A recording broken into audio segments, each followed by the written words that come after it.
మరి నిన్నటి రోజున తేజ జూనియర్ కళాశాలలో ఉదయం 4 గంటలకు ఎవరైతే చిన్న తిప్పమ్మ ఉన్నారో అనుమానాస్పదం మృతి చెందింది. మరి ఇప్పటికీ ఆ కళాశాల యాజమాన్యం కానీ అధికారులు కానీ ఆర్ఐఓ గారు కానీ ఆ కళాశాలపై ఇంతటి వరకు కూడా ఎటువంటి చర్యలు తీసుకోవడం లేదు. మరి ఇప్పటికైనా కలెక్టర్ గారు గమనించాలి. ఏదైతే చిన్న తిప్పమ్మ తానుకు తాను ఉరేసుకుంటే మీరెందుకు ఇంతవరకు విజిట్ చేయలేదు, మీరెందుకు చర్యలు చేపట్టలేదు, మీరెందుకు విచారణ చేయలేదు మనం ఈరోజు డిమాండ్ చేస్తున్నాం.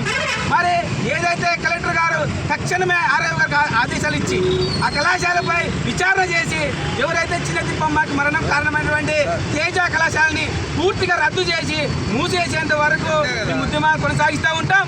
లేకపోతే రానున్న రోజుల్లో ఎవరైతే ఈరోజు బలవరమైనటువంటి చిన్న తిప్పమ్మ శాంతి జరిగే వరకు ఖచ్చితంగా కళాశాలపై నిరంతరం పోరాటం కొనసాగించి ప్రజా సంఘాలను కలుపుకొని పెద్ద ఎత్తున ఉద్యమాలు చేసి ఆ కళాశాల రద్దు అయిన వరకు ఉద్యమాలు కొనసాగిస్తామని తెలియజేస్తున్నాం.